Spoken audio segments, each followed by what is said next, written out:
Assalamualaikum warahmatullahi wabarakatuh. Bismillahirrahmanirrahim. Rabbi shrah li sadri wa yassir li amri wahlul 'uqdatam min lisani. Allahumma shalli wa sallim ala sayyidina Maulana Muhammadin wa ala alihi wa sahbihi ajmain. Amma ba'du. Begini ya. Ini kan fikih sosial ya. Saya jawab, ini memang harus pakai fikih, enggak pakai rasa. Saya ulang lagi, pakai fikih enggak pakai rasa. Waktu sholat itu kan banyak ya, diantaranya maghrib dan isya, duhur dan asar, terus subuh sendiri. Ya, ben sampean belajar fikih, orang belajar tasawuf ya. Nah, kalau subuh itu tidak ada toleransinya kalau waktunya sudah tinggal 10 menit karena tidak ada jamak. Ya, tidak ada apa? Jamak. Sehingga misalnya kalau kamu ngojek waktu tinggal 10 menit ya harus sholat. Tapi kalau sekedar dengar adzan ya, ini penanyanya kayaknya itu teman kamu, jadi fikihnya kayak kamu, gak jelas. Adzan itu kan bukan akhir waktu sholat. Adzan itu bukan akhir waktu sholat, tapi awal sholat. Itu udah harus supir Grab, udah harus supir Gojek. Meskipun kamu makan ada adzan ya teruskan saja, kan udah akhir waktu sholat. Anda menerima tamu, gendong anak, atau sedang nyupir, atau sedang bercengkrama sama teman. Kalau ada adzan ya gak apa-apa misalnya diteruskan. Kan bukan akhir waktu sholat. Yang benar-benar harus ditinggalkan itu kalau waktu sholat misalnya tinggal 7 menit atau tinggal 8 menit. Waktu yang mau tidak mau kamu harus tasarrufkan, kamu peruntukkan sholat. Injury time itu sih. Injury time. Nah, gitu aja kok gak tahu ya. Nah, lalu misalnya, kalau pertanyaan tadi mestinya kelasnya itu kelas afdoliyah.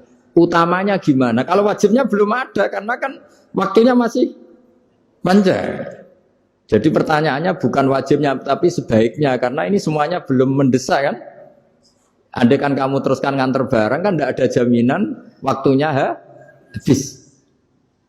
Padahal kalau kamu memaksa sholat, mungkin citra kamu sebagai supir Grab tidak baik. Karena dianggap mengabaikan konsumen.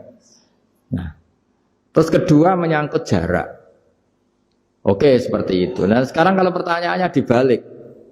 Makanya yang dibalik ini agak ribet. Waktu sholat tinggal 8 menit. Ada konsumen yang minta diantarkan saat itu. Dan acaranya ke mall happy-happy. Maka fatwa kita sebagai ahli fikih, ya tantang saja, saya mau sholat dulu. Kalau enggak sabar ya silakan cari yang lain. Kalau acaranya ke mall. Tapi kalau acaranya kelahiran atau transfusi darah atau mau nganterin darah ke pasien yang sudah koma, maka kita langsung, karena ibadah sosial itu didahulukan mengalahkan ibadah yang haknya Allah. Karena Allah itu zat yang tidak butuh ibadah kalian. Tapi kalau pasien ini kalau enggak nang kesampaian darahnya mati misalnya. Jadi kamane Allah luwih apian lah gitu. Makanya masyhur kalau dalam fikih hak Allah sama hak Adam ini dimenangkan hak Adami, tapi bukan karena Allah kita kalahkan. Allah tidak butuh itu semua. Jadi dikalahkan tapi bukan karena kalah, justru karena tidak butuh. Ya ibarat gini lah, Allah itu saking baiknya. Baiknya Allah kan pasti di atas orang tua kita, itu pasti ulang lagi. Baiknya Allah pasti di atas orang tua kita. Orang tua kita saja baik, apalagi Allah. Misalnya orang tua kamu butuh uang 5.000. Adik kamu butuh uang 5.000. Adik kamu yang kecil atau ya. Kira-kira orang tua kamu itu nyuruh dikasihkan beliau apa ke adik kamu? Kira-kira saja. Ke adik kamu. Nah Allah itu saking baiknya. Hal yang terkait Allah, misalnya tadi sholat tepat waktu. Sama ibadah sosial. Itu disuruh ibadah sosial. Karena ini kalau enggak kesampaian transfusi darahnya atau apalah. Atau kamu dokter yang harus mengurus operasi. Waktunya tinggal 5 menit. Kamu harus ngoperasi pasien dulu. Karena Allah bisa menerima sholat kamu. Nah, tak terangkan lagi ini fikih terus. Lalu sholat yang apa? Kalau sholat itu antara maghrib dan isya, dan nanti yang terlambat itu maghrib, kita ngikuti ulama yang mengatakan jika ada darurat, maka maghrib dan isya boleh dijamak meskipun tidak atas nama pergi.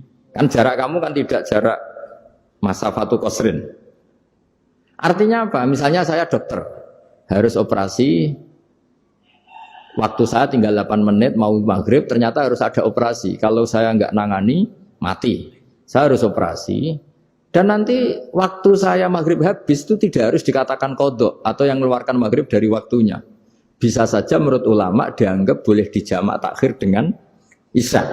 Karena kondisinya masih waktu jam'in. Begitu juga zuhur dengan asar. Tapi kalau waktunya itu asar, tinggal 8 menit, kemudian harus ada operasi. Ya kita operasi, waktu asar kita mundur sampai maghrib, namanya kodok yang dimaafkan Allah. Ya namanya tetap kodok, karena asar gak bisa dijamak dengan maghrib. Jadi ini fikih ya, jadi jawabnya harus jelimet. Jadi saya ulang lagi ya, tadi kan pertanyaannya dengar adzan. Kalau adzan kan waktunya masih panjang, apalagi misalnya maghrib kan waktunya kan taruh saja ada waktu seperempat jam. Ternyata andekan kamu antar hanya butuh waktu 7 menit, kan nggak ngefek sama sekali. Nyanda. Matur nuwun ngapunten ingkang kathah. Assalamualaikum warahmatullahi wabarakatuh.